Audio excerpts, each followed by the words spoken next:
All right, welcome back to another great episode of Dr. J Radio Live. Of course, I'm your host, Dr. J, broadcasting from the City of Angels, or City of Demons, City of Drug Addicts, City of Zombies, City of Dead, City of Meth, City of Crack, City of whatever the hell you want to call it.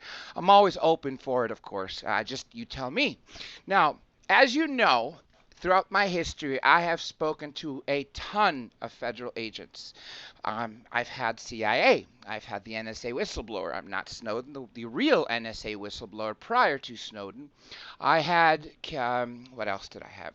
I said CIA, NSA, DIA, Defense Intelligence Agency, FBI, CBP, and of course DEA. And of the two DE agents, today we are speaking to my favorite one of the two, the one and only Agent Mike Vigil. Mike, welcome to the show. Well, thank you, Dr. J. It's a pleasure. It's always a pleasure to talk to you, whether it be on air or off air, and because the information you have is invaluable. Let me tell everybody out there a quick story about yesterday. I was just watching something on Netflix about drug lords. And the very first episode, I happened to see Mike on the air, literally on Netflix. I called him up immediately, and that's how we made today happen. Now, before we go into much more detail about what I was watching, about Mike's book, about, say, El Chapo, where he is, of all the things, I even wrote it for you in the chat, because I think this is an important topic, because I've yet to find the right person to really talk about the meaning of this topic, because it's so great. A leftist newspaper wrote this, and yet they've been saying exactly what I thought when I first read what they called the Unabomber Manifesto. This article was, I can't find it right now. It's buried somewhere on my website. Hopefully you all searched Unabomber was right. iPhone X is what it was about. Whether you search iPhone X or just iPhone, it'll come up. I don't recall what it was because I don't have it in front of me, but it basically says that to this day, the manifesto was actually a very, very well written piece of work. It's considered one of his greatest essays of mankind. This person, Ted Kaczynski, is actually the smartest person on the planet right now. After Mr. Hawkins has died with an IQ of 168, that now goes to the one and only Dr. Kaczynski with an IQ of 167, making him the world's smartest man. After a 20-plus year run from the FBI, hiding from them, delivering, I believe it was 7 bombs, killing people that were, in for promoting technology or other things like that. He wrote I believe it was 10,000 words. I don't recall about that, but it took me quite a bit to read it in the time when it was published in the newspapers. And what this newspaper article, which is just a year or two old for crying out loud, says that, in fact, the Unabomber was right. Now, obviously, I don't advise killing anyone, and of course, Mike's going to talk about that as well. No, we do not condone him hurting people in any way, shape, or form, but we do want to talk about the meaning of why he was, in fact, right. So, without further ado, Mike, tell us what you think when you read what I sent you last night. Well, it was a very written manifesto of 32,000 words. And you're right. We don't condone any of the violence that Ted Kaczynski initiated, during his time on the run from the FBI. But he does have some points in the manifesto, because basically what he says is that, the slaves of mankind in forms of technology have gone from being the slaves to the masters. And one of the things that he talks about initially is the fact that, with the advent of vehicles, a country went to building much larger, bigger roads, and then everybody wanted a car. And it was basically for the technology of automobiles, and pedestrians were really not taken into consideration in terms of the technological age. Then, he talks about, telephone technology and what Cell have you. phones, yeah, And yeah. people, cell phones and iPads, and people actually become addicted to that, including me, because when I leave the house and I don't have my phone, I literally go through anxiety. It's like you're naked out there because people expect you to respond very quickly. That's right. And or even the kids, I see the kids, instead of playing basketball, instead of reading, instead of doing something that is productive, they spend all day and night playing video games, playing games on their iPads. And, we are now ruled by technology. We are the slaves of technology here in the United States, and that is really the basic premise of Ted Kaczynski's manifesto. That's absolutely right. And let me throw this in for a mix that children actually develop learning disorders by being addicted to this technology. There are rehabs now, not just for drugs, but for internet use. That's how serious of a problem this is. I personally don't like the way the technology is. I miss the days of getting in the car and driving. If someone called my house, I didn't know about it. That was great. That was real freedom. When I would tell a girl, hey, meet me at the mall or at the movie theater at 9 or whatever it be, back long before I had a pager and then, of course, a cell phone, I miss those days, and we are very, very addicted. I have friends who cannot even go to the bathroom unless they bring their phone with them. That's how serious this is. I personally myself turn my phone on purpose onto airplane mode many times when I'm driving just because I want that peace and quiet. I hate being this 24-hour lifestyle. I purposely make myself unavailable because I want some of the freedom back, because I choose to be free. Now, we talked about that, and I'm glad, Mike, you brought this up and you mentioned exactly what I wanted to bring to talk about, because everyone I've talked about this couldn't get what what you just mentioned. The fact that Ted Kaczynski foresaw a future where we were dependent on technology, which in fact means the Unabomber was right. He is right, folks. Now, he is also serving life without parole, known in law as LWOP, in SuperMax, ADX SuperMax in Florence, Colorado. A warden, I'm trying to find somebody who worked there as a prison guard to speak to, because a former warden said about Florence, Colorado, ADX, unlike any SHU program, secure housing unit like Pelican Bay, this Supermax prison under, say, Guantanamo Bay, the only thing we could allow this extreme on our soil here is basically a cleaner version than hell. Mike, what's your take on Supermax? What does it do to people's psyche? Well, the thing is that the Supermax, which is located in Florence, Colorado, is probably the most secure penitentiary in the world. And it's, the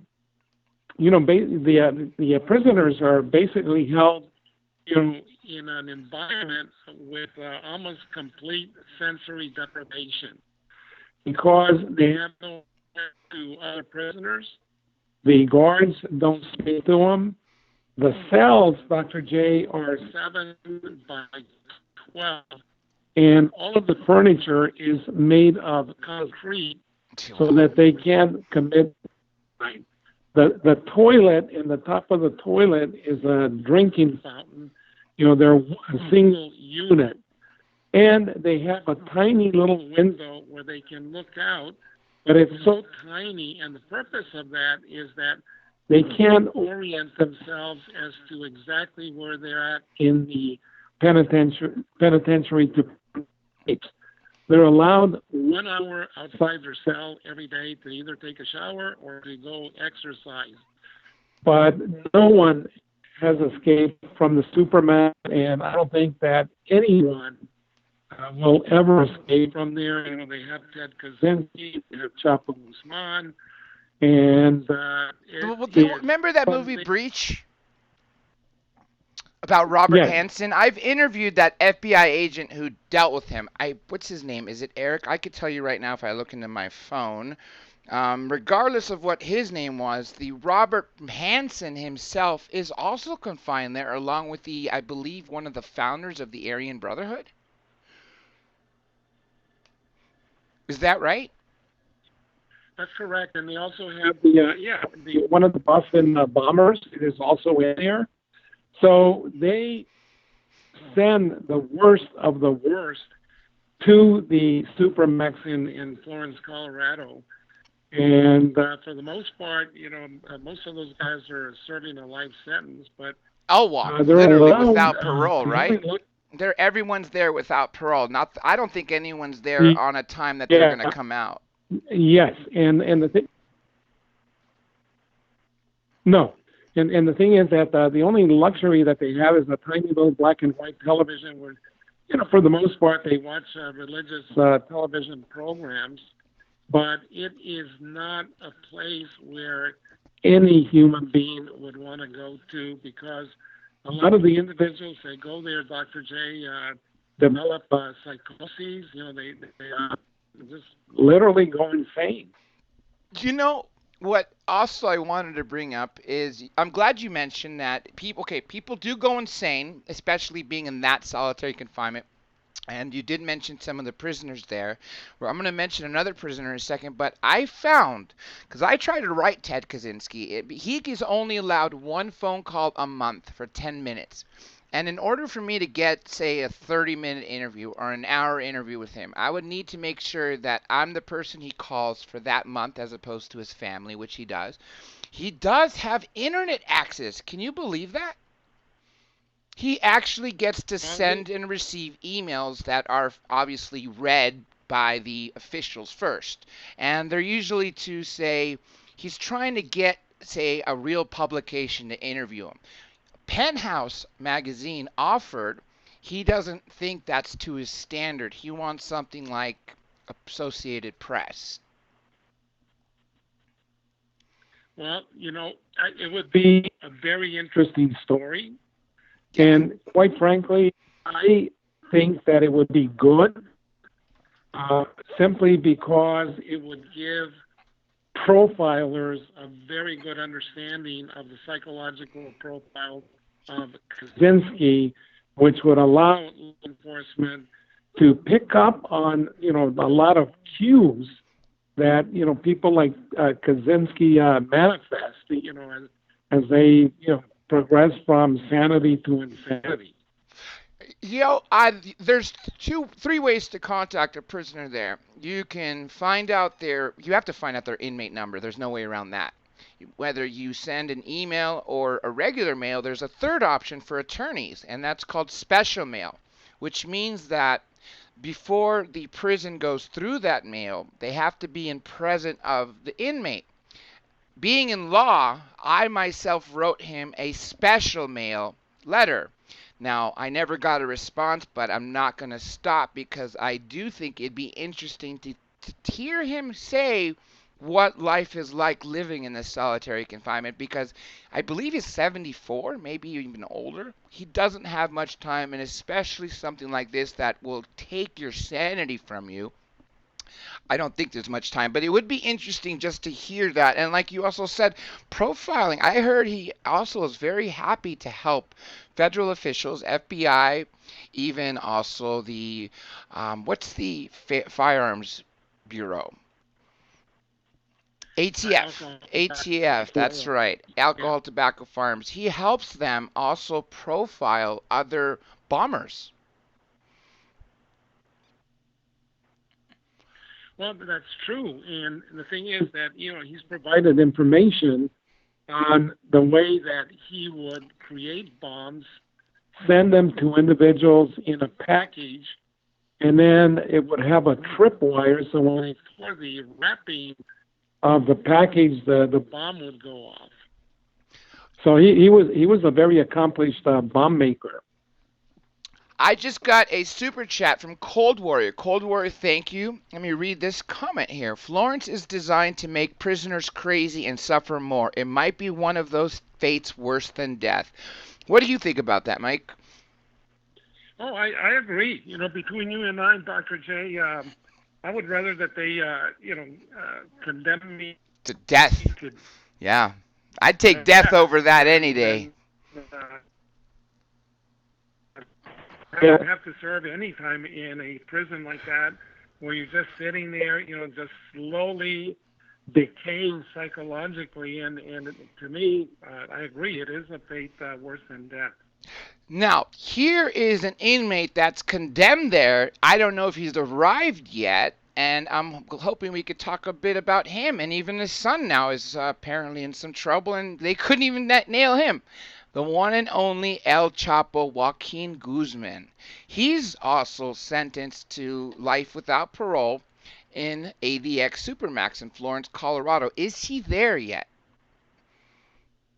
Oh, when he was convicted, when the jury came in and convicted him, the very next day or that same afternoon, he was transported via aircraft to Florence. So, they didn't waste any time. They removed him from the New York Metropolitan Correctional Facility, which is also kind of a supermax.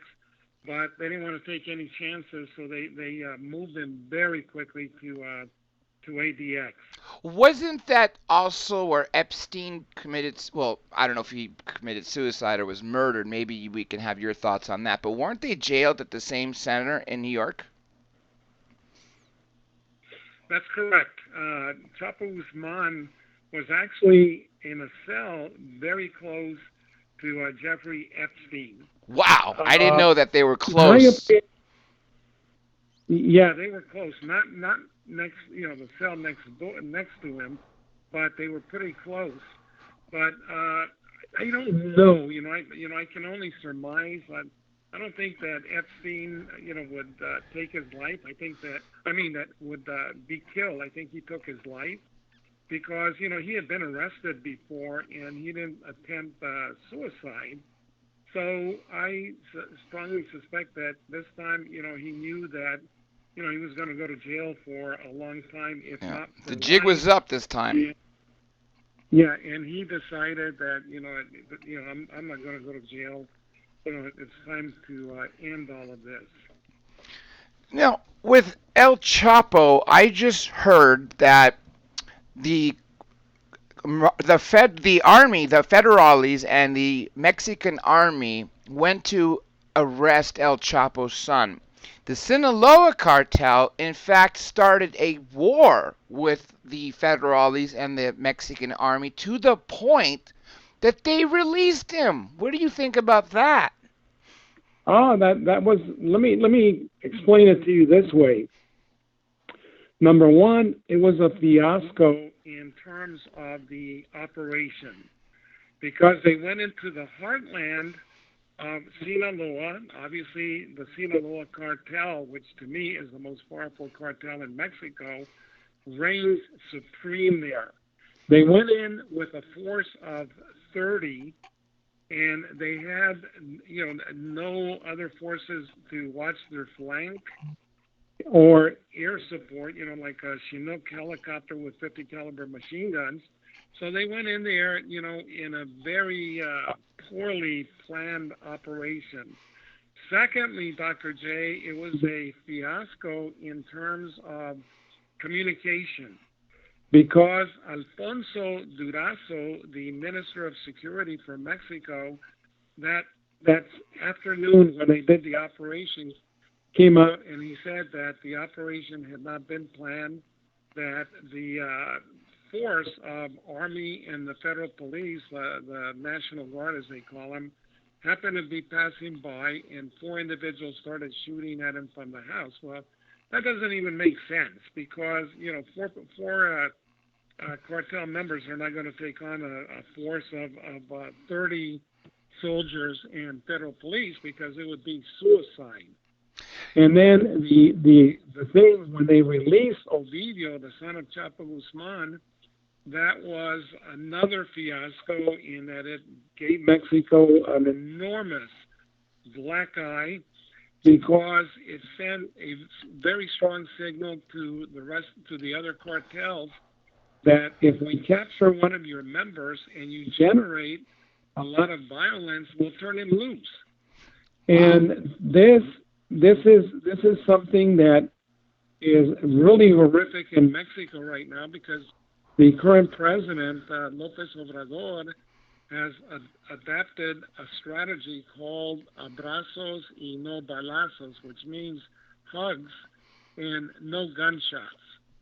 And this is giving the cartels the opportunity to operate with impunity and basically have no respect for the rule of law. Yesterday, there was a gun battle in the northern state of Coahuila, and the cartel of the north went in there with these armored trucks with 50 caliber machine guns and started shooting up via the Union, a small village of about 3,000 The Mormons, people. Right? And no, this is not the Mormons. This is after the Mormons. And that there was a huge shootout, and they killed like 14 cartel members. 4 soldiers were killed, some civilians, but it was a huge massacre. And it's gotten to the point, Dr. J, where these cartel members, in the old days, they used to have handguns, maybe an AK-47, but now, they're into 50 caliber 50 cal, guns, yeah. That's military high grade right there. Yeah, exactly. And then also fragmentation grenades. So, a lot of times the Mexican military is outgunned. And when Lopez Obrador came in as president, he said he was going to send the military back to the barracks. Well, what he did is he created like a 70-man force of National Guard, the federal police, and the Army. But what he did is, he just created a new label for the same old wine bottle. And that is a major problem. And if he doesn't modify his strategy, Mexico is going to become a major cemetery, a very large cemetery. I'm actually too fearful to go there myself right now. There's 2 more super chats I want to thank. First, Justin T, thank you and God bless you. And also thank you to the Blue Crew. And here's another one from Cold Warrior with a comment. I'm going to read this to you. El Chapo might be the only one to get out. He has the money and the network to threaten guards and their families and judges and their families, which I think is true. But do you think that with that threatening and that capability with Americans, Mexican Americans that are involved in cartels, sicarios, will go down and die for El Chapo? And do you think there will be some kind of shootout to try to invade Florence, Colorado?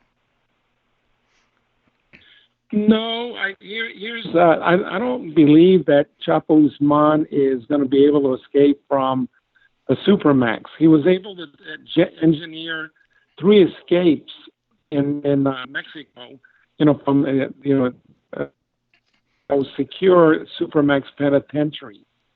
But the reason he was able to do that, Dr. J, is because he had his criminal infrastructure there. Yeah, they tunneled out for him. They had a tunneling out of his house and from the prison. Oh yeah, that was a total. You're right, the infrastructure. And see, most of the cartel leaders like Pablo Escobar, Chapo Guzman, and so many others, they greatly fear extradition because they know that once they're extradited to the United States, they're not going to have that infrastructure.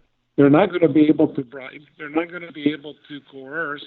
So that is why they fight tooth and nail to avoid coming to the United States, because they know that is literally the end of their criminal careers.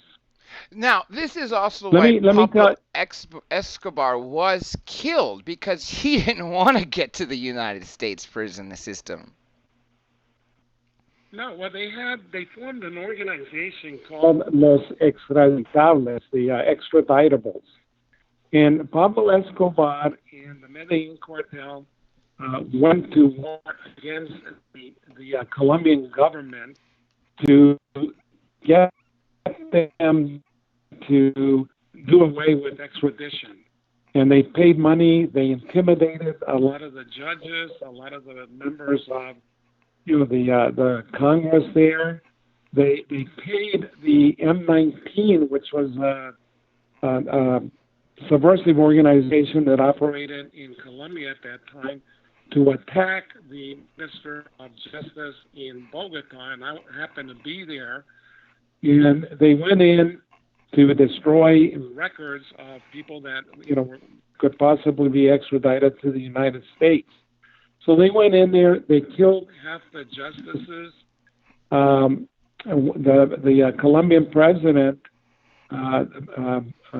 Betancourt sent the military in. No negotiations. They went in with tanks, and it sounded like a war. And so Pablo Escobar, with a motley crew of, sicarios, brought the Colombian government to its knees. Wow. Yeah, that's actually insane that he was able to do that. And remember, they also allowed him to plead guilty to serve time in a prison that he created for himself, which had a soccer field, a disco. It was a joke. It was. He bought the land. Then he created his own prison, La Catedral, the cathedral. And he had a soccer field there.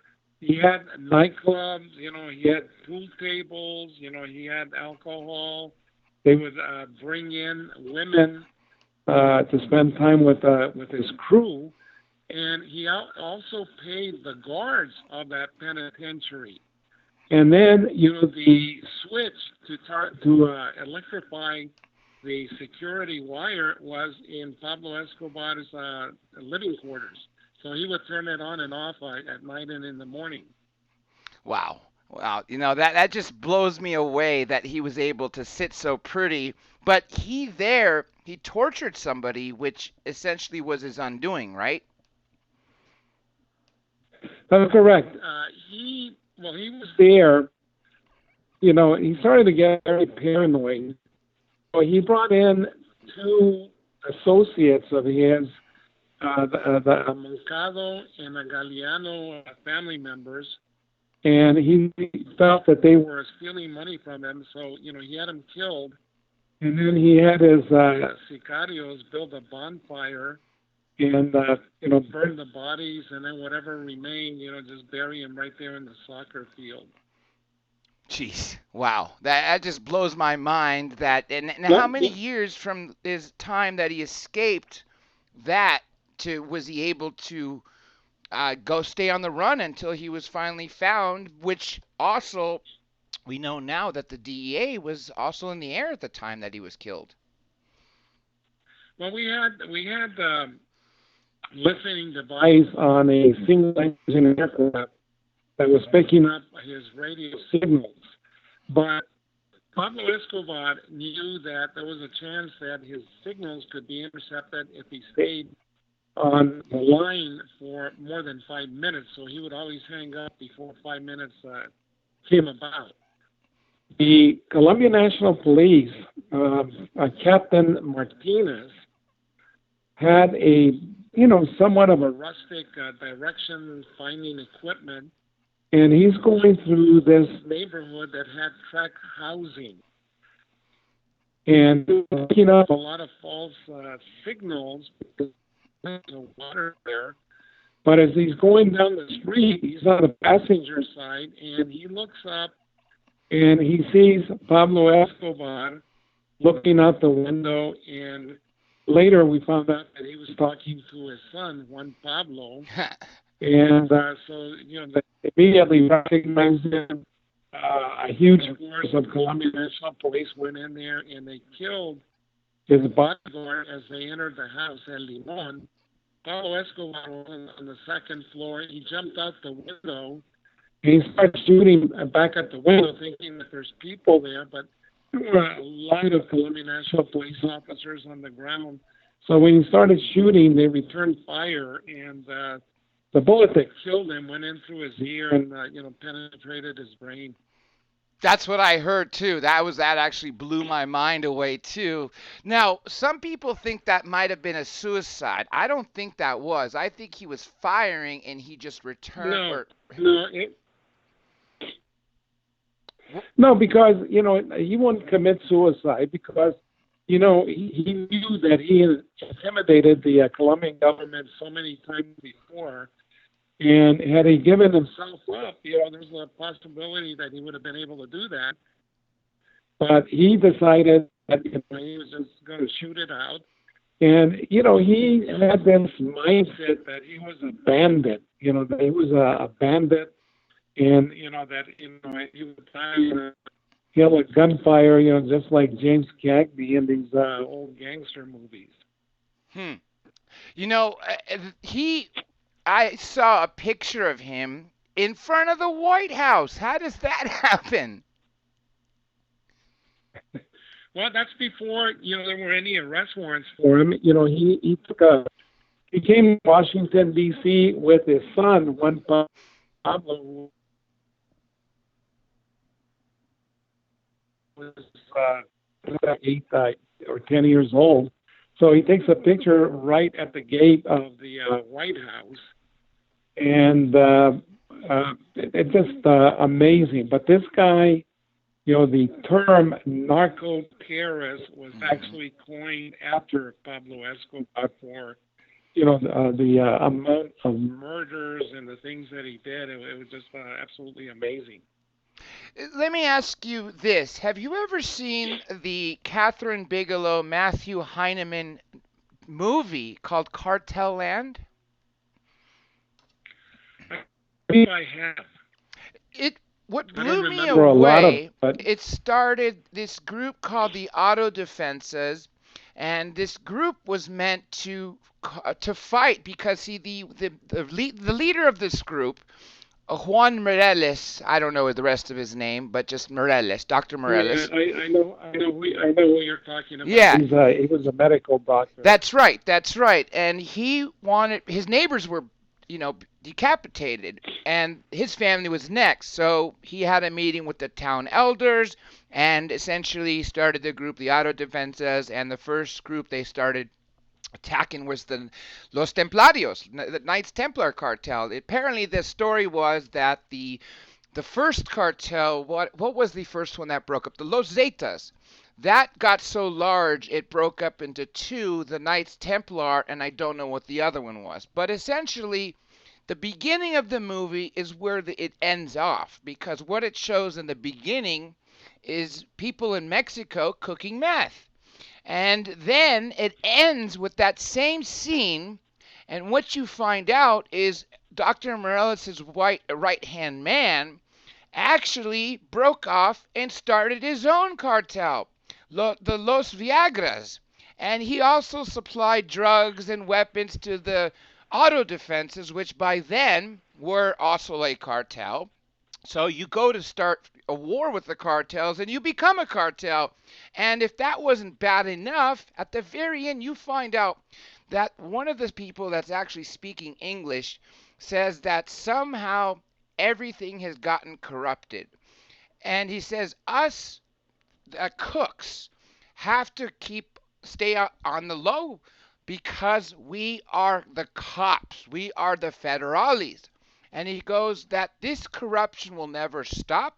And in fact, this corruption goes all the way up to the president of Mexico. And that's what he said. And that blew me away because I've heard for many years that they just look the other way. Because they allow in Mexico these super factories to create crystal meth. And they let them do this. I don't understand how they could allow industrial-sized factories to do one thing, to send drugs up north and cook them and put them in giant trailer trucks. Well, the thing is that one thing that we know is that drug cartels or any criminal organization, for that matter, cannot operate without corruption. That's right. And what we will never be able to stop corruption in a lot of these areas. And one of the things that I always saw, to include Colombia, is when they had these autodefensas or self-defense forces, they would always start off with the best intentions, and then they would see all the money that came from the drug trade, and they themselves would internally become corrupt, and they would sometimes become worse than the cartels. Mireles and all these individuals, went into the drug trade, and it just, they had no training, so they would go into these villages and abuse the villagers and violate human rights.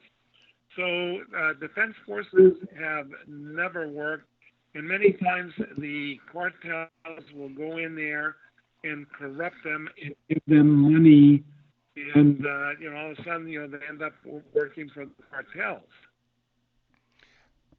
Again, it just blew me away that they allowed this to be filmed. I mean, you have people dying in that film. I mean, this was, I don't know how they were able to infiltrate these people down there, how you have Hollywood get cameras in there. I mean, you could see a few scenes that the people actually holding the cameras are some of the auto defenses, and they're not armed, the cameramen, but they are wearing bulletproof vests. They are wearing bulletproof helmets. And they take the precautions that they possibly can take. And I do know that no one was killed that was a cameraman, but you do see a few people die. One particular case, there's a shootout in one of the towns in Michoacan, and one of the guys in the auto defenses gets a bullet to the head. Well, let me tell you something. Is that when Enrique Peña Nieto became president, he wanted to create this Jean Marie, force that parallel the one in France. So what he did is he brought in a lot of these self-defense force people and put them to work in this new unit. And most of them had criminal records, and so when you introduce rotten apples into a bushel, you're going to have a bushel of rotten apples very quickly. That's true, very true. Now, let me get to something else. Now, as I was telling everybody, yesterday I was watching a show on Netflix called Kingpins, Drug Kingpins. I only watched the first episode with Jamaica Thompson. You were, in fact, one of the people, the main DEA agent, as actually the only DEA agent that they were speaking to. Tell us about her. Who was she? Where did she? I know she lived near me, about 5 miles, literally next door to Michael Jackson. Well, Jamaica Thompson grew up in South Central Los Angeles. And, she came from a very poor family. When she was a very young girl, she and her mother and siblings were evicted from their apartment.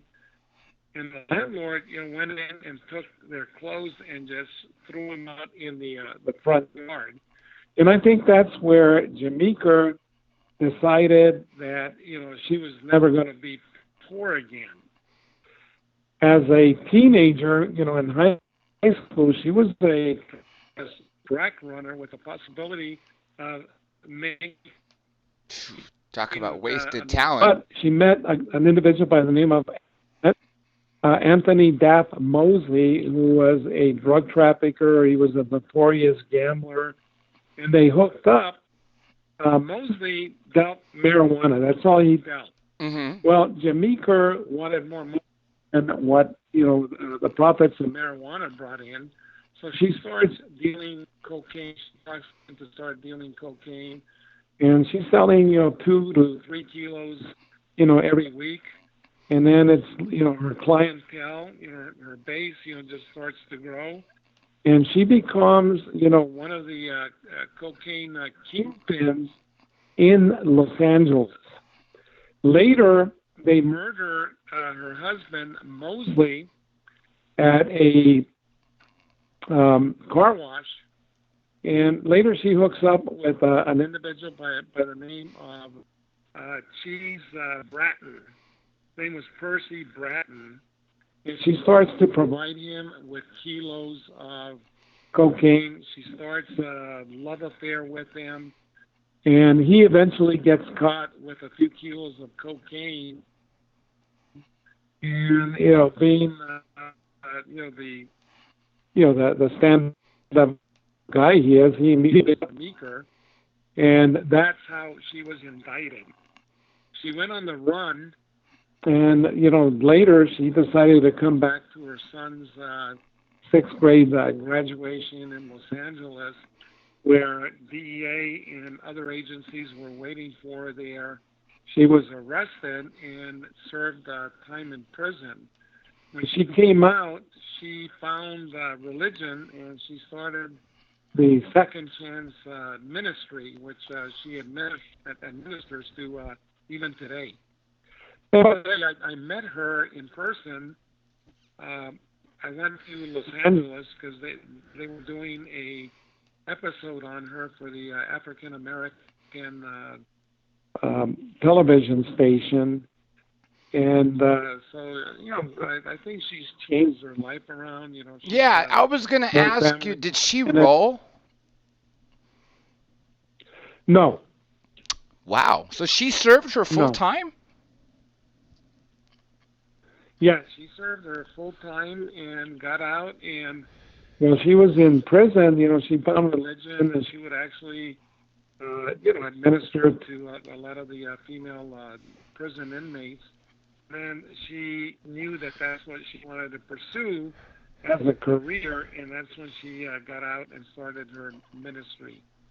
Now, let me switch to this. I'm going to ask you about your book, The Cartel, or the Land of Enchantment Cartel. Tell us about that.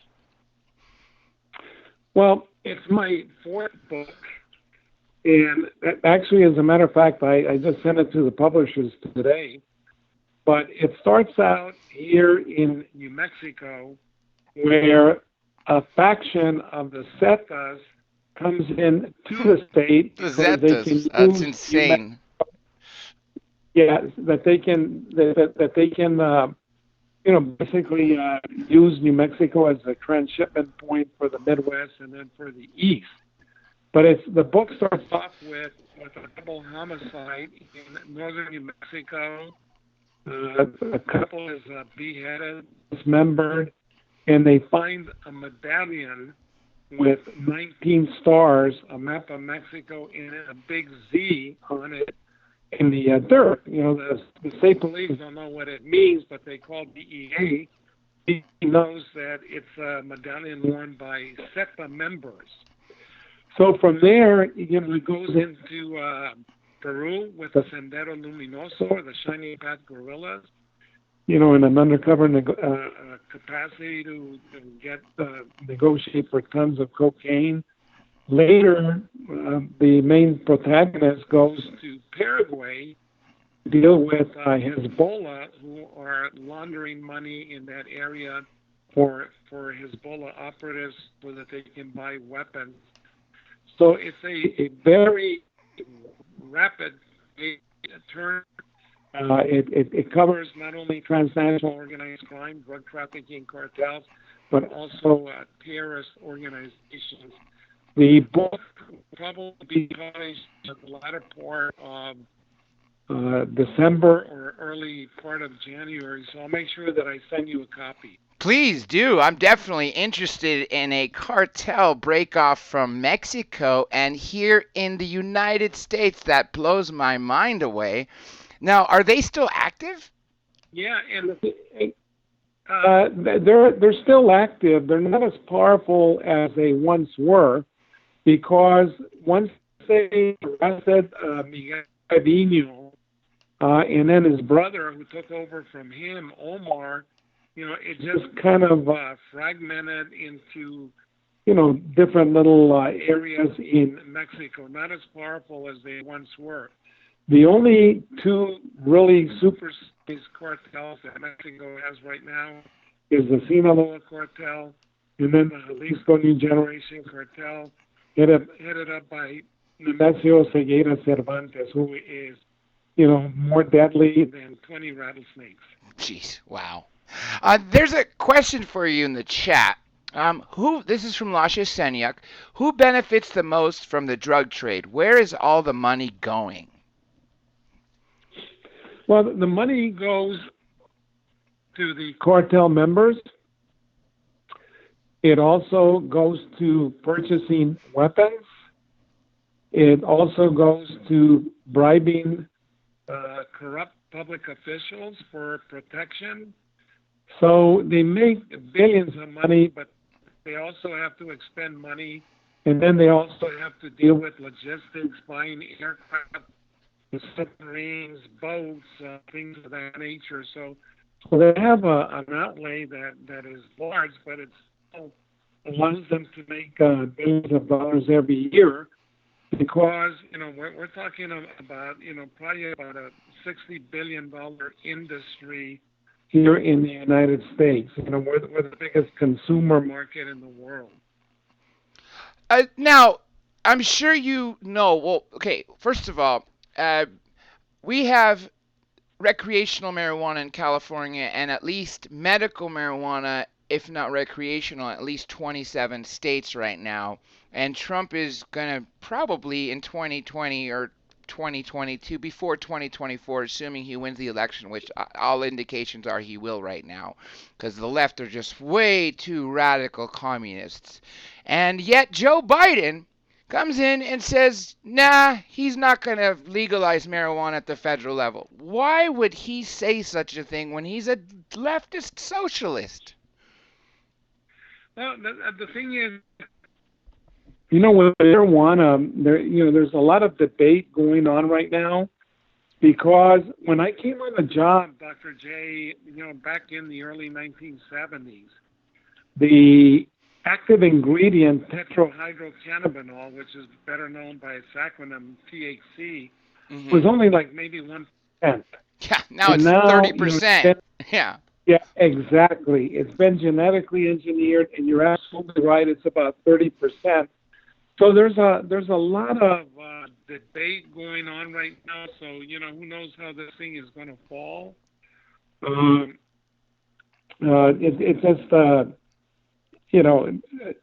It's just something that the national debate, and it's going to have to be Congress to basically say we're going to legalize it because it's still a violation of federal law. They've allowed the states to pass these legalization or medical marijuana, but until the U.S. Congress indicates that they're going to legalize it, it'll still be legal under federal law, which means that a new president can come in and say, well, we're going to close all these dispensaries, and that'll be the end of that.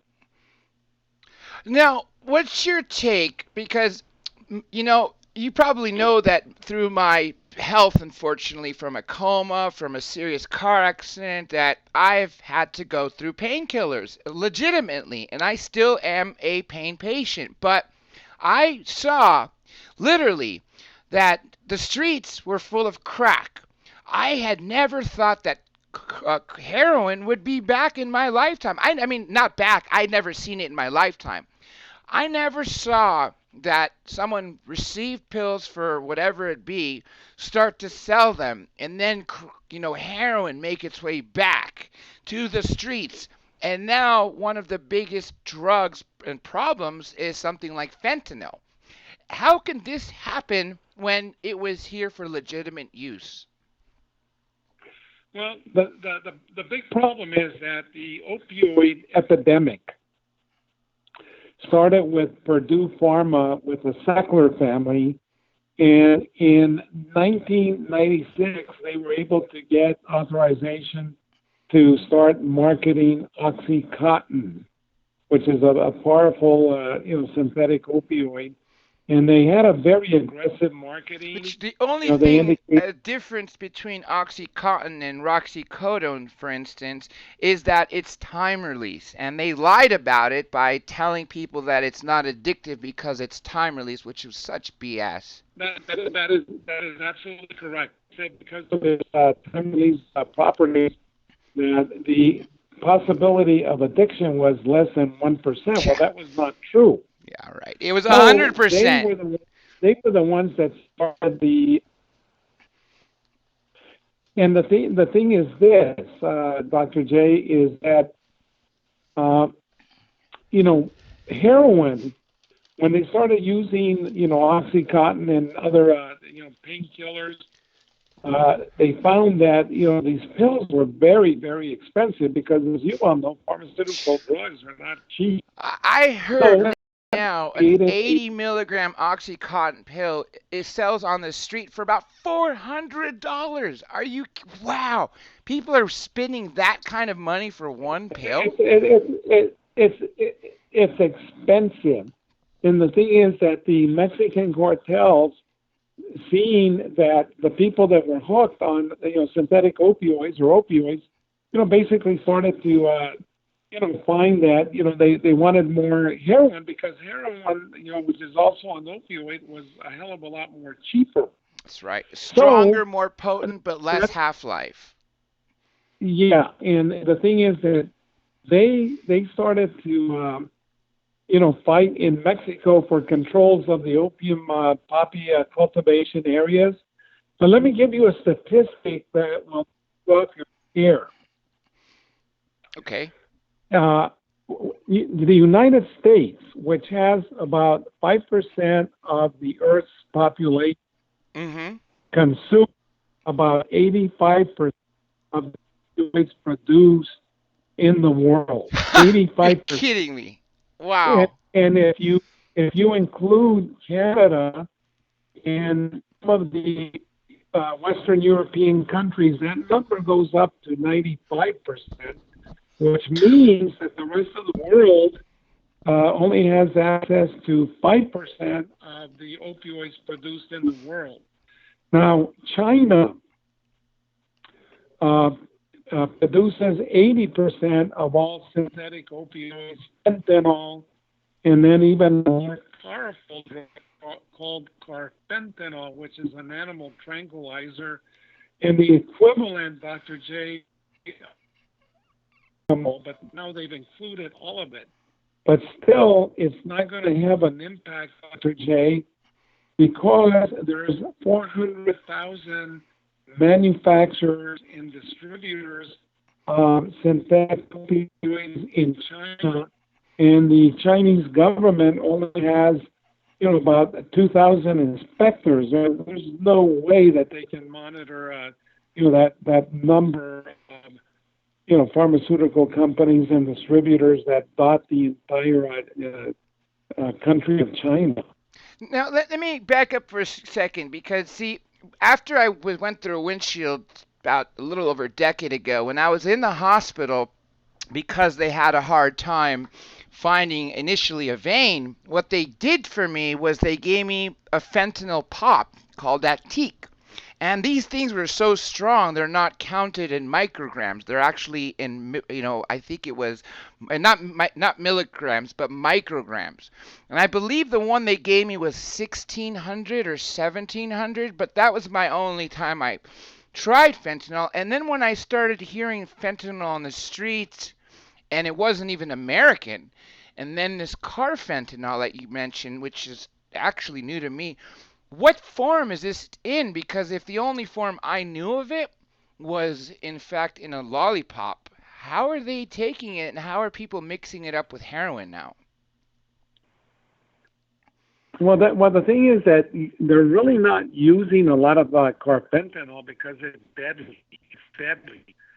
And the thing is that if you touch it, it can get into your pores and kill you. It's used to tranquilize large mammals like elephants, Jeez. and it's about 1,000 times more potent than heroin. When I was about a year and a half ago, Dr. J almost died. They gave me last rites. I was hospitalized here in Albuquerque for 3.5 months, What did they give you? and they were giving me fentanyl because I had this massive flesh-eating infection that I was very fortunate to have survived it. But Yeah, yeah. going through and they had a pick line on my neck that they would come in and inject me with that because the first month or so, it felt like somebody had hit me with a rocket propelled grenade. Jeez. Wow. And so this was liquid that was able to be injected. So that's a form that Correct. I've never heard of because, again, like I said, the time the hospital didn't. I don't know if they had it. I just don't know if it was a choice. But they did give me for a few days at least until they got straightened out. That they would give me morphine in through an IV, and that it was through the what's brand name is called Actique, but it was a lollipop, and I think it was like sugar free or I don't know. It tasted kind of weird, but the whole point was that they told me that it would have to be something that would be kind of like sublingual, but you basically just suck on the sucker. But so there's another form that you just mentioned now, obviously, which they were injecting in you through your neck, which actually is called a central line, right? Yes, yes. So that then how? And I've also heard that cops are dying just by touching it because it's so potent. That's correct. When they go in and they think there's carfentanil involved, they wear hazmat uniforms because they can't afford to touch it because, like I said, if the equivalent of a couple of grains of salt get into their pores, that they're going to die. It's that potent. The other thing that's taking place right now is that the Mexican cartels are importing finished fentanyl from China, and then they're also bringing in the necessary precursor chemicals to also manufacture fentanyl themselves. So what they do is they also make these how would I put it false pills, like oxycodone or whatever, and then they put fentanyl there. But as you know, when you buy illegal drugs, there's no quality control. Yeah, that's So right. That's right. Yeah. they're smuggling those pills into the United States. The I could tell you they're buying this them. right now on the news today is that in San Diego there is oxycontin pills on the street that are actually fentanyl, and over 30 people had died. And instead of just saying don't buy anything, the police are saying if you're going to buy these pills, make sure it comes from a doctor. Don't buy the street oxycontin because it is in fact fentanyl, and it is causing people who are heroin addicts to die. Exactly.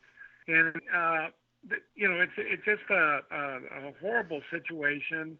But again, you have a lot of these huge pharmaceutical companies out today that are making billions of dollars in profits every year for the Sackler family and Purdue, what have you. But I don't know why, but the U.S. government will allow them to go to civil court. And they show up there with their stretch limousines, with their Giorgio Armani suits, and they'll go in there. They're making billions, and then they'll pay you like a $400 fine, which is nothing to them. But yet, when Chapo Guzman comes in, he's in shackles, he's in a green prison uniform, and some of these individuals that are spreading this poison on the streets of need to be treated just like any ordinary criminal. Now, how long has carfentanil been a problem for us? Well, carfentanil, is manufactured in China also, Hmm. but it's not. Carfentanil is a problem, but the bigger problem is fentanyl. I have a picture here And which shows three vials: carfentanil, fentanyl, and heroin. You see the amount of heroin you need to be the equivalent of fentanyl, and then you see the amount of carfentanil, which looks like there's nothing in this damn bottle. yeah, it's just like a couple of grains in there. Yeah, yeah, it actually blows my mind that just that tiny bit is enough to literally kill somebody who doesn't have. Dr. J, like when you go in a restaurant and you get those little packets of sugar and stuff, for your coffee. Yes. If somebody had one of those little packets of carfentanil, full of carfentanil, probably killed dozens of people with that small amount. Now, let me ask you this: is my doctor was telling me that in the 70s, for instance, that the DEA was basically the guidelines for prescribing narcotics were that 10 milligrams of, say, hydrocodone, right, was enough to be an addiction. But now they basically start you at 30 milligrams a day of hydro. What did I just say? It's basically Vicodin or Norco, Yeah, hydrocodone. correct. Why such a massive amount when they knew in the 70s that 10 milligrams was enough to hook somebody? Well, simply because a lot of these pharmaceutical companies hired experts on these type of drugs, and they use them to petition Congress. And as you know, the pharmaceutical industry, gives millions of dollars every year to the U.S. Congress, for their political campaigns and what have you. So, they have, made a lot of these laws more lenient. Like I said, these pharmaceutical companies that are no better than Chapo Guzman and have killed hundreds of thousands of people through their aggressive marketing and lying about the cause and effect of their medicines, and yet they don't go to criminal court; they go to civil court. Now, let me ask you a personal question too, because I was reading about half-lives, right? And from what I understand, the lowest half-life of any opiate, and what I understand, and correct me if I'm wrong, is the difference between an opiate and an opioid is an opioid is an opiate, it's just manufactured as opposed to, say, something that grew from opium poppies, and that essentially that why would they allow if they knew in the 70s or 60s even. I even have Playboy magazine from I have a book from the beginning of it, and it's got like articles, all the girls that have been there for 50 years. It's like a 50-year book that my brother got me, which is I can't even find it on eBay anymore. The point is it has a doctor's like guide in there, and it talks about THC, and like it's like you said, a small amount. It's like fractions of a percent, and then I see under narcotics, and it talks about like Percocet, 5 milligrams, 10 milligrams. That was considered the maximum you can get per day. And that would Correct. that would make you an addict then. Why the genie out of Well, the yeah, bottle? I and get you'll there's remember lobbying. in I get all that. It doesn't sink in with me how the government, how the president at the time, you had George Bush, you had Bill Clinton, you had Obama, and the only person that's really doing something about it is Trump. Why would these idiot presidents take in this money from these Purdue, or the family that you mentioned runs Purdue Pharma, Oxycontin, and yet lobbying it? well, the thing is that all these pharmaceutical companies have lobbied Congress since they came into inception. So there's a lot of corruption going on. Uh, there's a lot of corporate greed, and that's basically what drives a lot of the issues in rogue pharmaceutical companies. I grew up in a small town in northern New Mexico. Okay, Mm-hmm. population 10,000. Jay, there's Walgreens there, and do you know that they dispense 1.6 million opioids, prescription opioids in a couple of years. That quantity per that many pills 1.6 million for a city prescription of ten opioids. thousand people. Correct. Jeez, I mean, what was the whole town like selling it? I mean, it doesn't make sense. Well, the thing is that a lot of the doctors overprescribe. Mm-hmm. You have a lot of the pharmacies that don't monitor the amount of pills that are being prescribed by doctors, and they just look the other way because everybody's making money, and unfortunately, that's what drives the whole world now. There's no morality. So it's and the situation is going to get worse. Well, what I see now is you got people who are on methadone, and methadone has a half life of like 2 weeks, right? Correct. It's a short life. Long life half life, and like heroin, which is like 6 hours, 2 weeks to 6 hours. It No, lasts. heroin will last. You're talking about the effect once you inject it. Methadone. Yeah. Yeah, I'm Yeah. asking Well, you, with a half here's life the of thing. methadone, isn't it about 2 weeks? Right? In terms of no, it's longer because they refrigerate it. Okay, the point being is that I know the people that are going to the methadone clinics, which are in staggering numbers now, and I have methadone clinics popping up all over the, San Fernando Valley, which is like, wow, this became heroin central over a decade.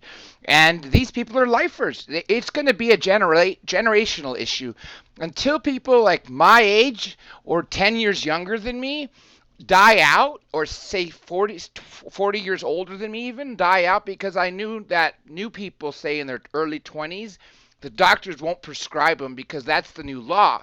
The doctor basically told me that until this generation of clients that he has of patients, which average in the age of 50s, so that covers people that are 40 to say 60, etc., or 35 to 75, whatever it be, said until they die, he goes, he has no control over it. But what he has control is that when a new patient comes in, he doesn't prescribe him any sort of opioids. He finds a non opioid painkiller. That way there is no dependency. Yeah, well, that's a good thing because I'm very familiar with methadone clinics, and Yes. they have become so profit oriented that what they're supposed to do is with these heroin addicts, they're supposed to give methadone and then wean them slowly away from their severe withdrawals. But But yet I what I see see people is on with that 300 milligrams of methadone, and it's like, how can a body even handle that much? yeah, and the thing is that they keep they wean them off of methadone, and these guys continue using. Then the parking lot of these facilities, that's where all the addicts congregate, and they they sell other hard drugs there to each other. So it's not a good thing. Well, do you think it's a generational issue? Do you think it's going to take for this generation to die out and, say, maybe by 2050 eradicate this whole problem in the United States? Well, the thing is that it is multi generational, and I don't want to sound so callous by saying that these guys have to die off. I think that we Well, need to I treat know them. this for a fact is when you have such high doses of methadone, there's no way you can come off of that. There, you can't go to, say, Suboxone, and they won't take anybody 50 milligrams of methadone or more. And when you got clinics dispensing 300 milligrams of methadone, which apparently makes you as high as heroin, but yet that's supposed to meant to keep your head clear so you could wean off. Yeah, but that doesn't keep their head clear. All it is substituting one addiction for Yeah, the other. wine for That that vodka, that's vodka for wine. Yeah, essentially. exactly that's the huge problem. You know, So the thing that I deal with, and the thing that I've seen worked in Mexico for longer than any other U.S. federal agent, in Colombia during the heyday of Pablo Escobar and what have you, is that I learned that education is the key, because if we don't reduce the demand here in the United States, if it's not the Mexican cartels, it's going to be the cartels of some other country. yeah, So yeah. we need to really educate the kids. We need to treat with good treatment facilities here in the United States, where they don't just detox the addicts and then just release them and then go back to the same neighborhoods, to the same drug dealers, and they're hooked on drugs, within 2 weeks. Yeah, So yeah. we Or need I call it to 3 days. 3 days, and that's it. yeah, well, you're probably right. I'm being lenient here, but the thing is that we need to start educating the kids. One of the things that I would promote is, making it regulation or policy that every school has drug education, starting at a very early age, and Hmm. start educating the kids, because if we don't do something to curb the appetite of drugs here in the United States, we're going to lose more than generations of drug addicts. Now, have you seen the feature-length film called Sicario with Josh Brolin? I have, with Benicio del Toro. That's right. That's right. One of my favorite movies. And then they have part two, Dia del Soldado, right? And in the second Yeah, one, well, first of all, through the first one, they talk about that the largest appetite of of drugs is the country. If it wasn't for the appetite of drugs America has, there would be no drugs coming in. But in the second part, when the or I don't know who it is, maybe the State Department is asking Josh Brolin, who is in the CIA, what is the number one product that cartels are bringing over? And he said, well, 20 years ago it would have been cocaine, but now he says it's immigrants because they can carry, you know, packages, and if they get caught, they have to go back and pay to cross again. no, you know what it is that does not work for the cartels, because they're not going to be able to bring across very large loads. What they do is they put them in vehicles, trucks, automobiles, these tractor trailer rigs crossing the border, and they mix it with legitimate cargo, and the customs people at the border are outmanned, they're outgunned. They don't have enough technical resources and what have you. So most of the drugs are coming in through the ports of entry. Yeah, yeah, like San And Diego. then if you took a giant flight, yeah, exactly. That's the busiest land port of entry in the world. But here's the other thing, Dr. J, that if you took a giant knife Hmm. and you cut across the entire 2,000-mile U.S. Mexico border, Hmm. it would look like a block of Swiss cheese, because it's riddled with tunnels. Yeah, that's right. That's right. Which they show in the movie Sicario. Actually, remember they have to go through to infiltrate to drop off, the basically the Colombian cartel to go execute the Mexican cartel. The plot of the story, which I basically just told, but they use the tunnels. There's two questions for you in the chat. Let me read them and to you. Okay, here's the first one from Nicholas Cashmore. What government agency imports cocaine?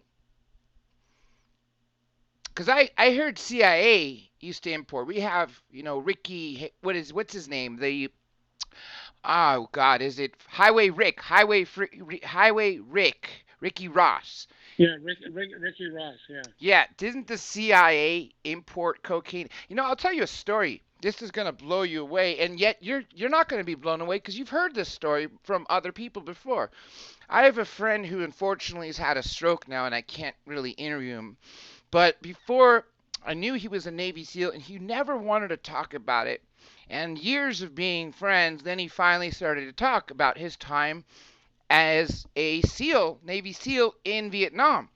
And he said that he had left service in 1970.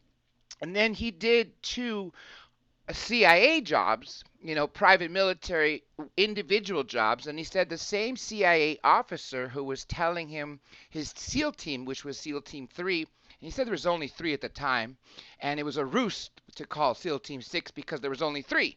It was just call it SEAL Team 6 because they'll make people think there's 6 SEAL teams, but that's a whole nother story.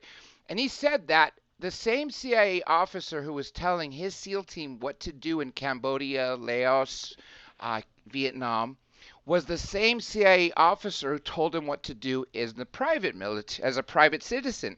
And what he did is he'd worked one job out of Colombia, another job out of Peru, and he had a submarine and a small boat.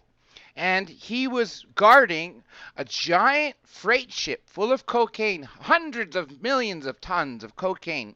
And he said that they had authority to sink, you know, sheriffs, CBP, anybody as long as it didn't create a problem to where they would be notified. So if they could take out, say, a couple CBP officers, he said they had authority to do so because this was coming from the CIA and this was the CIA's product to sell.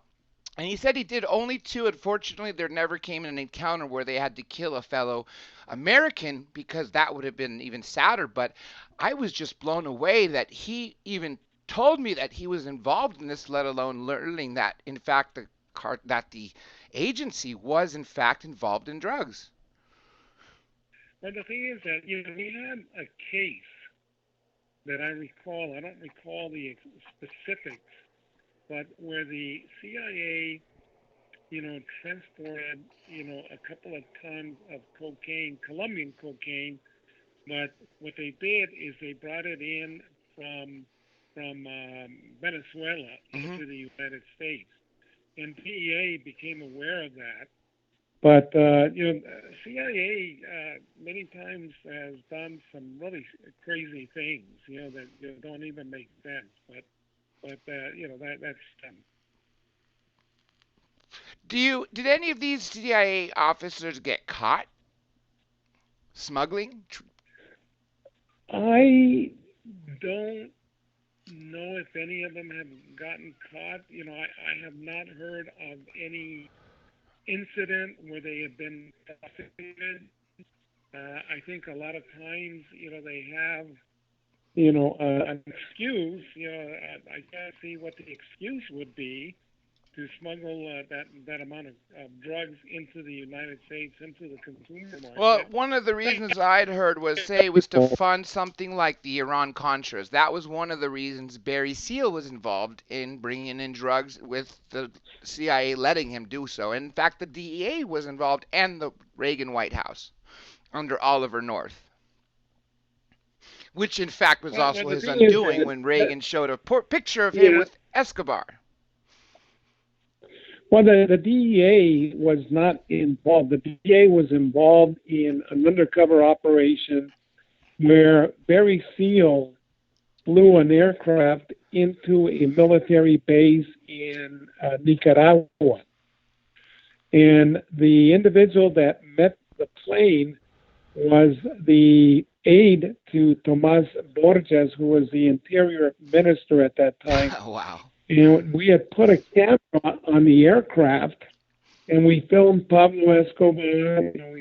We also filmed Rodriguez Gonzalo Gacha, they call him El Mexicano, and others actually loading the aircraft.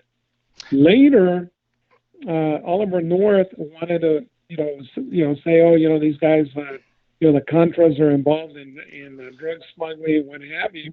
So he puts out the photograph, which was a huge mistake. I mean, this guy was an idiot, and it allowed the Medellin cartel to know or to determine that Barry Seal was an informant. Then you had a judge that sentenced Barry Seal to a halfway house in Baton Rouge, Louisiana. So the Medellin cartel sent a couple of hitmen to the area, and when he drove in one night in his Cadillac, they machine gunned him to death. I mean, it was a death sentence going. Well, wasn't it also part of the fact that the local DA wanted to try him and he had to go to this halfway house every night, the Salvation Halfway House, and because they knew where he was nightly, they had a chance to execute him because they knew where he was. Yeah, but that was as a result of the judge, the federal judge, sentencing him to the halfway house, and he did so in open court.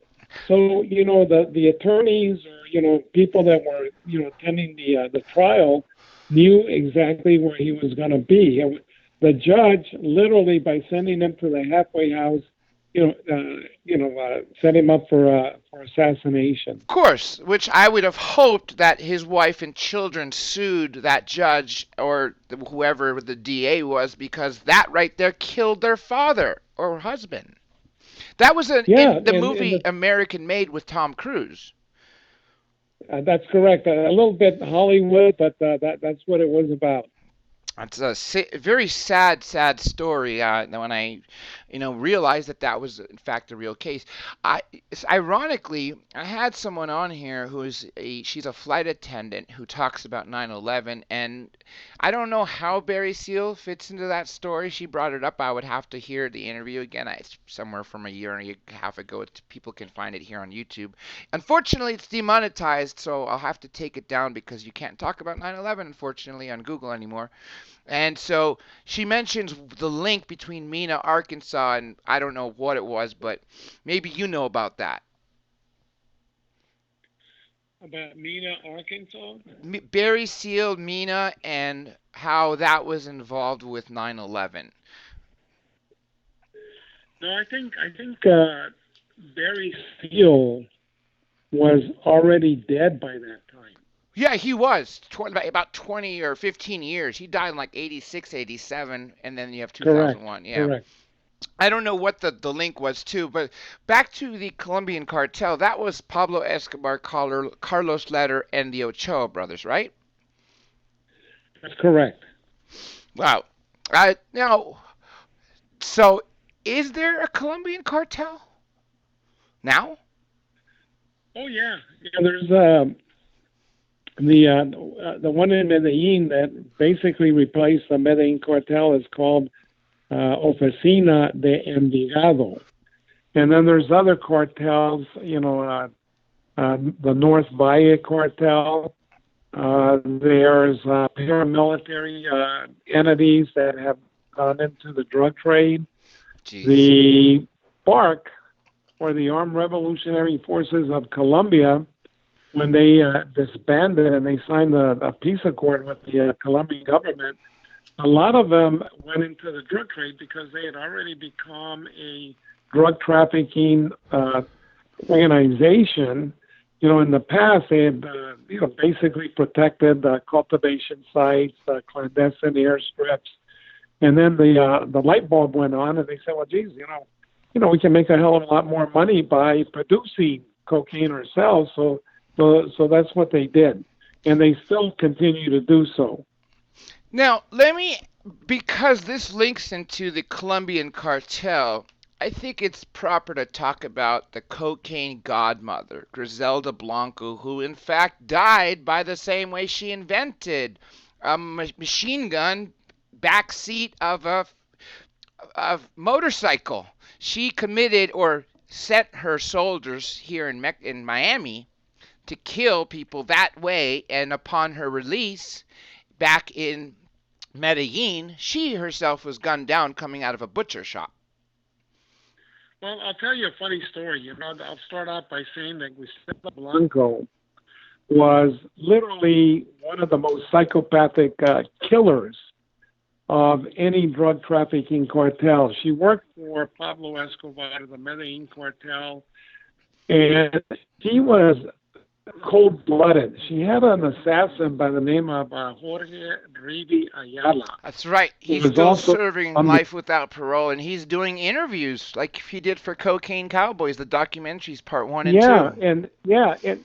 And he talks about a couple of stories where Griselda Blanco, and he said, if she owes you money or you owe her money, she's going to kill you. Either way. Even if you're caught up, if you owe her money, she's going to kill you just to keep that profit.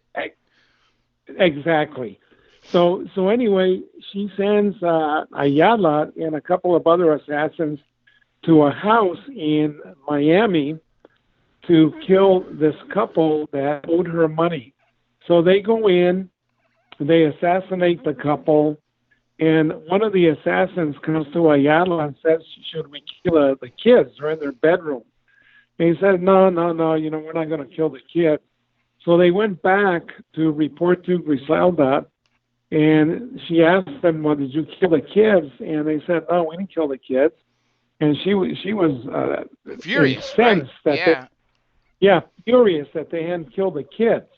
Another time, Dr. J, she and Ayala and some of the other sicarios were out partying in Miami, and they see a Metro-Dade squad car parked on the side of the road. Mm-hmm. So she tells Ayala, go kill the cop, go kill the cop. And he says, no, why am I going to kill the cop? He's just sitting there. Why am I going to kill him? I'm not going to kill him. And she was trying to force him to get out of the car just to walk up to him and kill him. This is the little regard that she had for human life. She had 4 kids, actually. The oldest 3 were served prison time here in the United States. They went back to Miami. They're all dead, Colombia. Right? Only the youngest is actually on TV now. Them. And then she had Michael Corleone Blanco. She loved the movie The Godfather, and the character played by Al Pacino, which was Michael Corleone. So she named her youngest son Michael. Now he's on TV actually, as a matter of fact, on drug VH1. On the Cartel crew. That's Cartel right. Crew. Yeah. So anyway,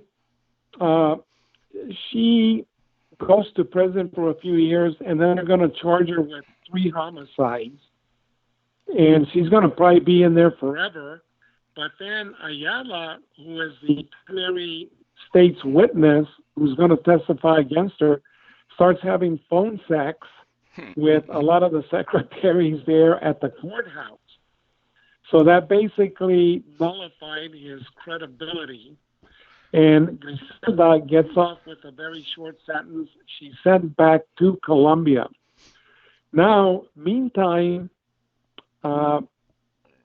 we started doing a lot of these Gangsters, America's Most Evil episodes on the channel, and one of them is on Griselda Blanco. Also, what I mentioned, the movie, that's what I have actually on DVD and on video on demand, part 1 and 2. Yeah, and then what happened, Dr. J, is that once that program aired on TV, it brought her back into the spotlight to her enemies in Colombia. So 2 weeks. That's what caused her coming death. Out of a butcher shop, pregnant. Yes. And she's walking out of a butcher shop with her pregnant daughter-in-law, and a guy comes up on a motorcycle, shoots her, and then in the show, he dies there, 69 years old. Yeah, well, they one of the detectives from uh, I don't remember his name. I believe it was John something, and then one of the detectives from Miami-Dade, as well as the DEA agent that was assigned to her, said that there was nobody more worthy of the death penalty in the entire history of the United States than her. That's absolutely correct because we estimate that she was responsible for the death of 200 people during the heyday of the 1980s, which was called the cocaine cowboys, because they would engage in shootouts like it was the OK Corral, in the Miami area. The 80s, yeah, yeah. That's actually insane. That I was living in the Valley, not which is California, not even knowing that this was happening for a decade of my first life, of my first 10 years. This was happening in Miami. I didn't even know about it till this movie came out, in the early 2000s. Well, I remember I was working undercover, and this guy came over. I was on a DEA boat, and I purposely, made arrangements to meet this guy on the boat. So he comes in, and we're talking, and I'm trying to pretend I'm talking this broken English, like a Colombian, Mm-hmm. and then he gives me this gold ring in the form of a saddle. And he says, "Well, do you know what this is?" And I said, "No." And he said, "If you see anybody wearing that ring, it means that they're cocaine cowboys." Oh, I see. I see. That actually makes sense, especially being in the 80s. If they're wearing a gold ring, they have the money for the gold, and then of course they're making it a saddle to look like it was like the 1800s. Very obvious Exactly. stupidity. Literally, that you're advertising you're a Sicario? Listen, there's a question for you in the chat here too. I'm going to read to you. This one goes back about 10 minutes or so. From Lasha. Do the cartels pass on their drug businesses to their kids like a dynasty? At times, at times, Mm-hmm. not always, because normally they're caught or they're killed. There's a power vacuum there, a struggle between powerful members of that cartel that want to take leadership, so that leads to a lot of conflict. Now, when Chapo Guzman was extradited to the United States, the individual that took over the Sinaloa cartel is the oldest surviving drug capo of Mexico, and that's Ismael Mayo Zambada. Now, Chapo Guzman's sons work in a cartel, but they're not the top leadership hierarchy, simply because they don't have the respect of the rank and file, Of the because they've father. never Yeah. gotten they've never gotten their hands dirty, Dr. J. And the only thing that they're good at is basically spending the money that of Chapo Being rich kids, Guzman. spoiled rich kids, basically. Yeah, like what they call in Mexico narco juniors. Go figure. Go figure. Here's another one for you. Let me find it here. This comes from Pyramid 7. Which banks launder the money? Because I heard that the Federal Reserve is the world's largest bank launderer. They'll take money from any nation and without any questions. Well, the thing is that in the past, the Covia Mm-hmm. laundered, billions of dollars for the cartel. Oh, And they were wow. sanctioned, and then they eventually were bought out by Wells Fargo. But the cartel would actually package hundreds of thousands of dollars in in these little containers that would fit perfectly under the teller's window of the bank. And then the other Before one, I read this next question, let me throw this into the mix. Didn't Nixon yeah. abolish the $5,000 and $10,000 bill just because of narco traffickers? That way they couldn't have $20 million and it looked No, like a stack of hundreds? No, because not everybody could afford those bills, so they took them out of circulation. But it doesn't matter the size of the bill or whatever. These guys, they have expert money launderers, that use offshore accounts. They use shell corporations, and a lot of the money that is generated through their drug deals here in the United States are sent back in bulk form into Mexico. But they have experts that are really good in laundering money.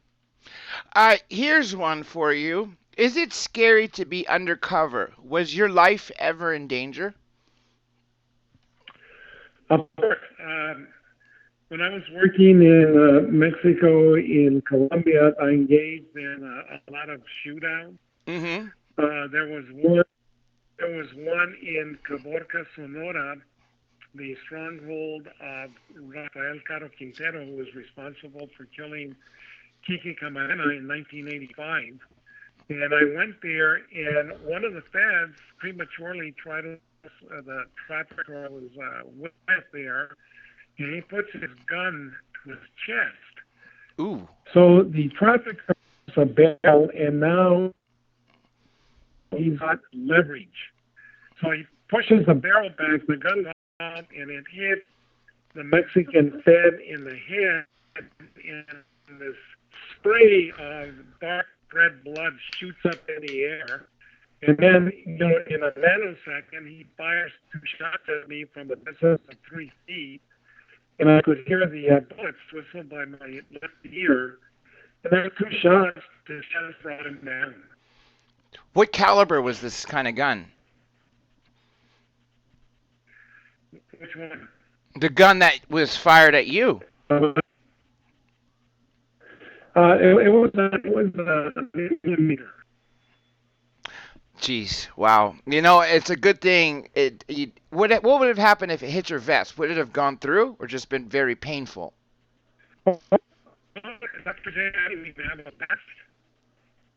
Wait, repeat that? You're a little low. Yeah, I didn't have a vest on at that time. So because you're undercover? Yes. Jeez, wow. I got another super chat here. Let me just think. This is from Dirty Sanchez. Thank you, Mr. Sanchez, for your super chat donation. Since I caught up on the questions, tell us another story that you think is relevant tonight. Another story? Yeah. During your time in the DEA.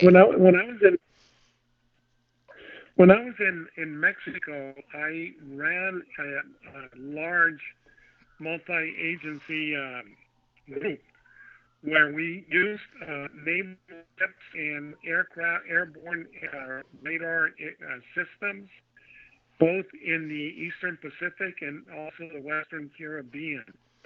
And we would track suspect aircraft coming in from Colombia through those routes. We had 4 Cessna Citation II jet aircraft equipped with forward-looking infrared and also F-16 radar. And we would pick them up as they entered Mexican airspace. And, in a 4-year time frame, we seized about 150 tons of cocaine. But in this case, we were following suspects to include a Swedish national in Mazatlan, Mexico. And, we saw them go to the dock, and they were fiddling around with 2 fishing vessels. We saw when they left the area. Mm-hmm. So we started to coordinate with Jayadif West, which was in Alameda, California at that time. And we were able to follow 2 ships using Coast Guard cutters to the Galapagos Islands, which was a big staging area. And we saw when those 2 vessels were loaded up with cocaine, and then they started to come north. And I get a call from an Admiral there at Alameda, California. He says, we've got a submarine following these guys, and Mm-hmm. we may lose them, so we need to take them off. I said no because all we're going to end up with is a load of cocaine. We need to make sure these guys go to jail because they'll be Yeah. doing the same thing next week. So he tells me, well, if this thing goes awry, it's on your head. And I said, well, I'll take the chance. What? And He throws it to you? so anyway, what's that? He throws it to you. There's your responsibility. Exactly. In other words, I would have to take the hit if something went awry. Yeah, But you would take the anyway, fall. One of the Coast Guard cutters started to pursue these ships into national waters of Mexico. And I had the ability with the Mexican government to allow U.S. aircraft to come in to Mexico. And on this case, I made a call, and within 10 minutes, I had authorization to allow the Coast Guard cutter to come into national waters. Wow. And Wow. we sent out a little boat full of heads to bring out the ship that was on the mouth of the Bay of Mazatlan. They brought him in, and we were up all night. And the comandante came to me and he said, "Look, he said we can't find anything." He said, "We searched the boat, nothing." And I said, "Well, concentrate on that guy over there. That's the key guy there." So the Fed goes over there, the comandante, and punches him in the stomach, which is not what I had in mind, right?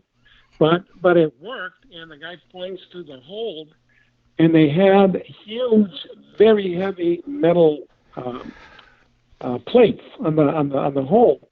And we removed one of them, and there was a perfectly cut rectangular hole where the bales of cocaine fit perfectly through that hole.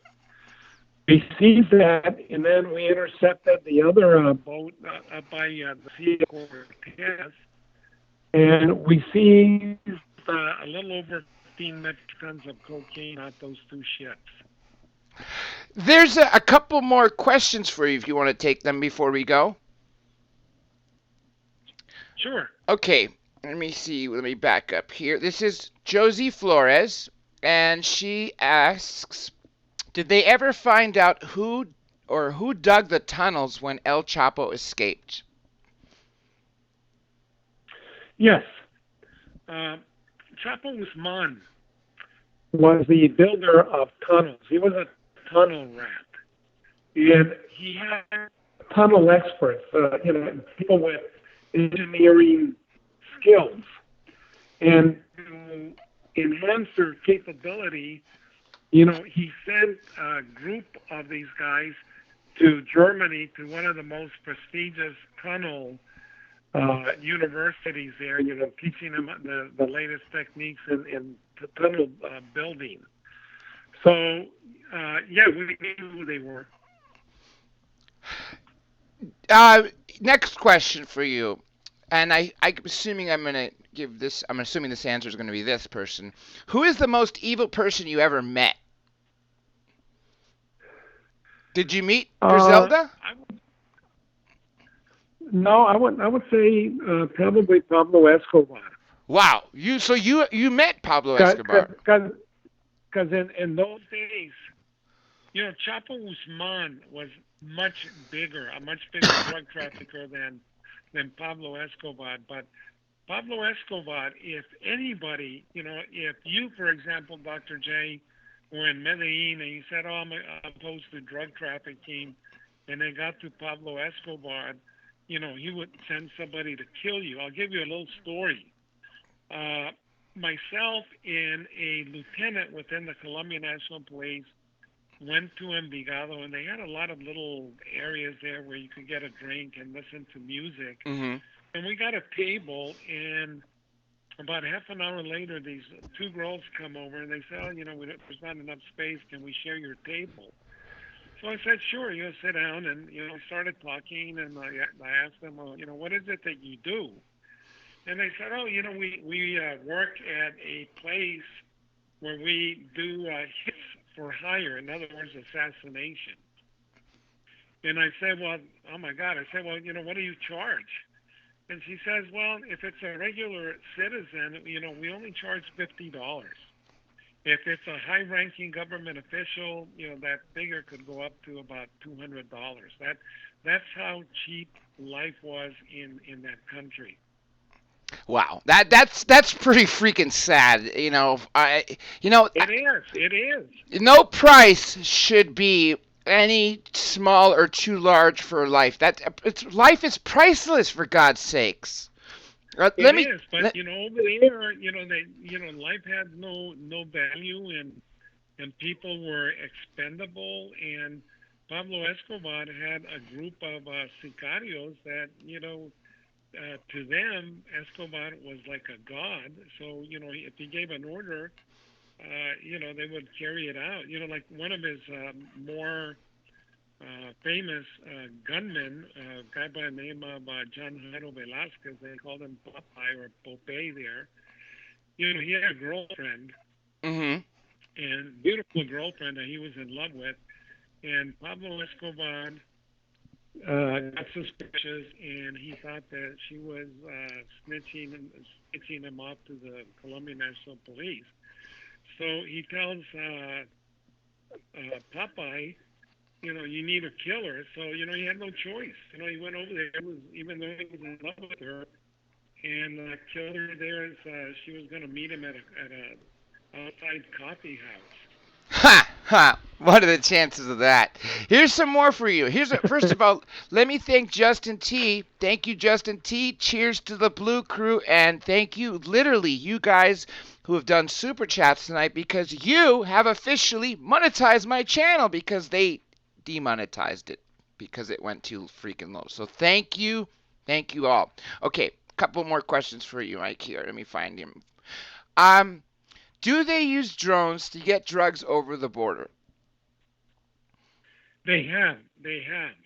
Interesting. And so technology is now taking a huge deal for them. It's helping them. Correct. And I think, Dr. J, my personal opinion is that is going to be the wave of the future, because these drones, if you can buy, some of these Chinese drones that can carry about 4 kilos of whatever, heroin, cocaine, methamphetamine. So you get a small fleet, and they only cost about $1,000. Yeah. So you get a small fleet. Yeah, you get a small fleet, and you just fly them over the border. They're too small, and they move too slow to be picked up by radar systems along the border, and they can travel quite a distance. So I think that will be a way of the future. Okay, Pyramid 7. Are these types of shipments just coming all day and night currently? I would say that, yeah, I think that the movement of drugs across the border, is occurring on a daily basis, given the fact that there are so many organized crime groups operating in Mexico. I mentioned that the two most powerful ones are the Sinaloa Cartel and then the Jalisco New Generation Cartel. But there's other groups that are popping up like mushrooms in Mexico that, there's no doubt in my mind will grow in the future to become, cartels or supersized cartels. You remember the movie American Gangster with Denzel Washington? Yes. Was it? This is the reason why I'm asking this, is because Lash is asking, do they really pack drugs into dead bodies in coffins to transport? Well, the guy that Denzel Washington played was a Harlem drug trafficker by the name of Frank Lucas. That's right, Lucas. And Mr. Lucas. Frank Lucas did that because he had a cousin that was in the military in Southeast Asia, in Vietnam, And what they the scheme that they came up with is to put the cocaine. I'm sorry, the heroin in these caskets of dead servicemen that were being shipped back to the United States. And then they had other individuals, in the United States at these military bases that when, dead servicemen and women arrived there, they would be responsible for taking the cocaine out of the caskets or the coffins. Let me see what else here I have for you. That's actually crazy that because I didn't know if that was a fictionalized part, but it's true now. So that's No, actually no, blows. it's true. It is true. Okay, Nicholas Cashmore, what is the illegal drug market worth a year? Interesting question. Uh, the drug market here in the United States is probably about $60 billion a year. Jesus Christ, $60 billion. They go Correct. 5 times that, get it to a trillion, then go 3 to 4 times that. They'll match our economy. Is it so you mentioned earlier this is such Yeah, a and problem that it's because of our freaking appetite in the states. Why is that? Why are Americans such junkies? correct. Correct. Well, because a lot of Americans are pleasure seekers and they have disposable income that they can use to buy drugs. And Let me unfortunately, say again, this first. Americans, I'm going to take a line think out of Point Break and say, look, you can snort for it, you could jab a vein for it, or do what I do strap on a parachute and go skydiving. There is no feeling like anything that you could snort or jab a vein exactly, will do. exactly. Have you been But jumping? here's the other thing that I want to mention to your listeners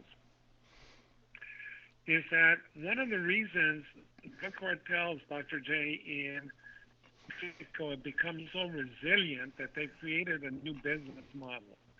Not only do they traffic in marijuana, cocaine, heroin, methamphetamine, fentanyl, but they also now, you know, conduct extortions, kidnappings, Hmm. and then what they do is they tap into the Mexican petroleum lines, and stealing petroleum from those lines is a multi-billion-dollar industry for them.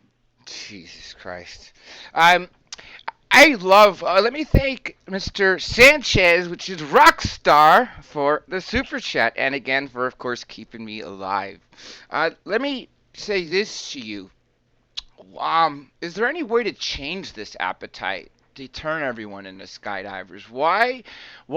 Okay, why isn't Europe like this? And then my next question to be to that, which is completely opposite but related to the cartels, is can you tell us who the stick-up boys are? And what? The stick-up crew, the stick-up boys. I'm not familiar with them. The guys who rob the That's drug who are dealers and the they? traffickers. They're in gangs, American gangs, and they Oh, literally okay. rob the traffickers when they're coming Oh, up. yeah. Yeah. When I was in Miami and other places, and you'd be working undercover, not only did you have to be apprehensive of the drug dealers, the actual drug dealers, but a lot of times you never knew if the individuals that you were dealing with were people that had no drugs, that they were just there ripping off drug dealers. And I remember in Miami, we met with some individuals, and we did a surprise flash. In other words, we showed them the money without them expecting it. And we followed these individuals to a parking lot where they met with others, and they all had their shirt, part of their shirt hanging out, which to me, kind of denoted the fact that they were probably carrying weapons. So then they came back and they said, "Oh, we want to see the money again. Screw you. We're not showing you the money. because by that time I already knew that they wanted to do a robbery. Mm-hmm. Because once they see the money, you see the money. When do you want to see it again? Where's the dope? So we just called it off. And just you always ran that risk because that was a huge cottage industry. Because if they rob drug dealers, the drug dealers are going to And get then they paid. get the money and the dope. Correct. Yeah, wow. So is the DEA focused on the stick-up boys as opposed to the traffickers, the narco traffickers themselves? When they surface, not that we go after them Mm. specifically, but if they surface in an operation, yeah. You know, I got to tell you, this has definitely been one of the most intense, amazing conversations I've ever had with you. And this is why I love speaking to you off air and on air. Now, I want to thank you for your 2 hours. And let me tell you. Well, the thing is, Dr. J, you do a great job of interviewing because your questions flow. I've been interviewed by a ton of people, and the questions, just are very jerky. But you're a conversation. It's like having a conversation with a friend, which is true. Thank you. Thank you so much for that because that actually goes to my. I kind of learned that in law school, and that's actually not too different than the way I pick up on women. You have to have a chain conversation because by having a chain conversation, what you're doing is you're confirming what the person just said, and then you're asking a question about what they just said. So it's essentially a chain, Correct.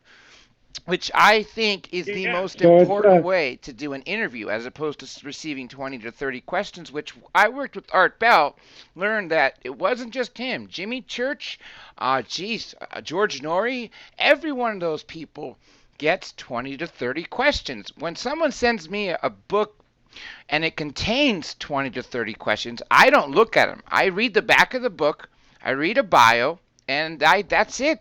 It's just speaking with a friend. Yes, and well, you do a great job, and you have a great program, and your listeners, very intelligent, with the questions. I agree. Well, thank you so much, and tell us where we can find you. And after your book is published, I'm assuming Amazon is going to be the primary place for people can get it. And do you have a website That's too? correct. I'll call you, Dr. J, when it comes out, and we can maybe talk a little bit more about it. Yeah, absolutely. I'm really interested in talking about the Land of Enchantment cartel here in New Mexico because when I give this to you, you'll see when you were talking about it, I actually got a little logo up there because I'm trying to make sure that this matches to the YouTube video so it kind of flows. You mentioned Chapo, there's Chapo. You mentioned the Unabomber, there's the Unabomber. And when you were talking about that, I had to dig online and I found it, so it works out perfectly. Well, thank you. Hang on tight. I'm going to speak to you real quick as you get off. I want to thank you all who are listening, super chatting. Seriously, you guys literally made sure I was not demonetized. Keep this up. Keep this alive. Bring more people, folks. I know you got friends. And I don't know what I'm going to do tomorrow considering I just got a text from the guest who actually has to reschedule, which is good because he wants to reschedule at a time that he could do that wouldn't have to change the time of the show because originally I was going to tell you I was going to be on tomorrow 4 hours earlier, which I don't like to do. I like to be consistent, but I'll find someone good for you and you will all know by then. With that being said, remember, everything is under the same name. The name of the show. Instagram, Twitter, Flickr, Tumblr, Facebook, Minds, whatever you want. It's all under Dr. J Radio Live, DRJ Radio Live, and my website, drjradiolive.com. I personally only check Twitter. I don't check email unless I'm looking for a specific person who I know is sending me something because there's 57,000 unread emails and I'm not about to go through them all. If you know my phone number, call me. If you don't know it and you want to get a hold of me, I read every single comment that comes on YouTube, both when I'm live and after I have the YT Studio app on both my iPhones. And I do see every comment, and that is me. That brings up, liking it and also writing the comments. Sometimes keep in mind, I'm using Siri to speak, and I realize that it comes out completely wrong because iPhones and speech recognition are completely off. With that being said, like I said, I'll find someone great for you tomorrow, and will catch me the same place, same time.